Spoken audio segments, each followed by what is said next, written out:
Good evening. Thank you very much. And you may be seated. You may be seated.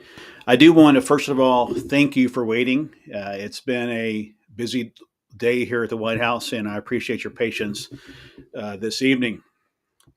This evening, I come before you to address one of the most pressing issues of our time, and that is a comprehensive overhaul of our healthcare system. Our nation's healthcare is foundational to our collective and prosperity, and the time has come for us to reevaluate and redefine and revitalize our approach to healthcare.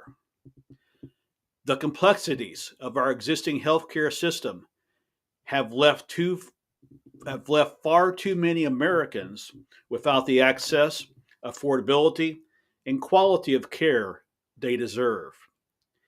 It's with a deep sense of responsibility that I present a detailed and comprehensive plan for healthcare reform that aims to meet the diverse needs of our population.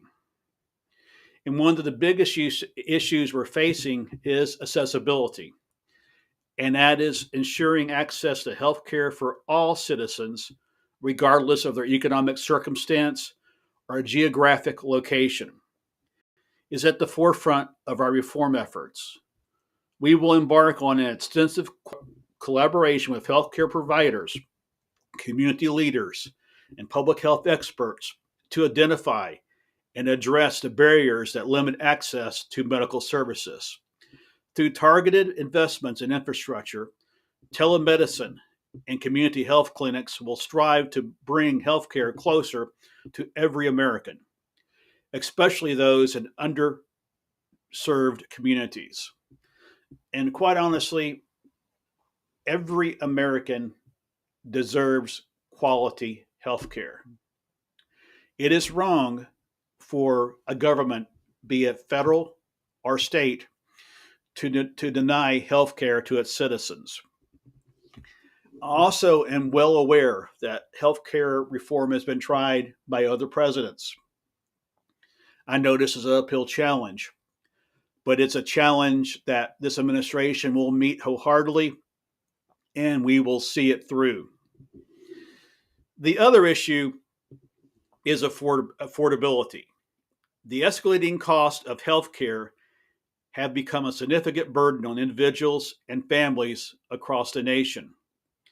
Our reform agenda aims to confront these challenges through a multifaceted approach. We will explore, innovate funding models that balance the need for financial sustainability with the imperative to provide affordable care, negotiations with pharmaceutical companies, incentivizing preventive care, and fostering competition within the healthcare sector will be pivotal components of our strategy to make healthcare more affordable for all. And you've heard me talk about this throughout the country, and I've talked about this with just about our education plan, and I talked about this just with the agenda. Being married to an educator, I have a lot of friends that are educators.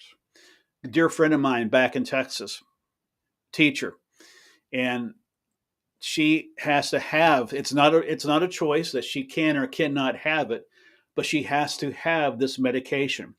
It costs her $700 a prescription to get that prescription refilled. How is that fair? How is that fair, first of all, when a teacher does not make a livable wage? And secondly, you got Big Pharma over here making billions of dollars in profits. How is that fair? This is what this plan is going to tackle and make make medicine and make healthcare affordable for everyone. Quality healthcare is non-negotiable. To achieve this, we will make substantial investments in cutting-edge medical technology, research, and development. By staying at the forefront of medical advancements, we ensure that our citizens receive the highest quality care available.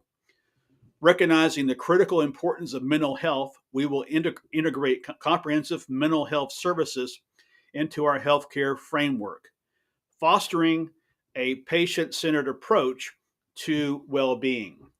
And I think the root of a lot of our problems in this country with the violence that's happening, with this senseless gun violence, is rooted in mental health. We have to increase mental health funding. We have to get help for those who need it.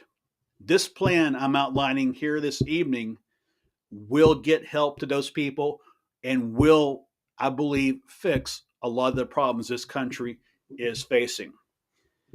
Health disparities. Addressing health disparities is a moral imperative we will proactively work towards eliminating. Equalities in health outcomes, acknowledging the influence of social determinants of health. This includes targeted initiatives to improve maternal and child health and address racial and ethnic disparities and empower communities to take charge of their health. A healthy nation is one where every citizen has an equal opportunity to thrive. And that means that every citizen in this country has the right to health care. Just because you're not insured, just because you don't make millions of dollars, should not make you not be able to have affordable health care. We must ensure every person in this country, every American, deserves affordable health care.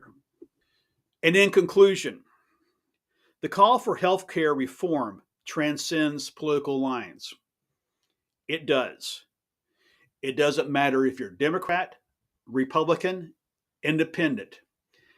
It is an American issue that needs to be solved.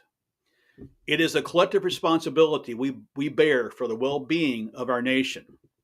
So let's unite in purpose, standing together to build a healthcare system that reflects the strength, resilience, and compassion of our great nation.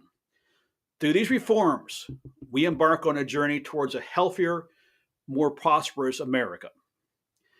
And I do thank you very much for attending this evening. I know, like I said, I know that this is something that's been tried by many presidents, and we do have a bold agenda.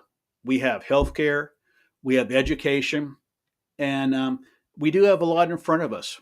But there's nothing that we can't solve in this nation if we come together as one and don't slander one another. Work together as one, and we can do anything in this country. May God bless you. May God bless our troops, and may God bless the United States of America. Thank you all very much. Thank you. Thank you.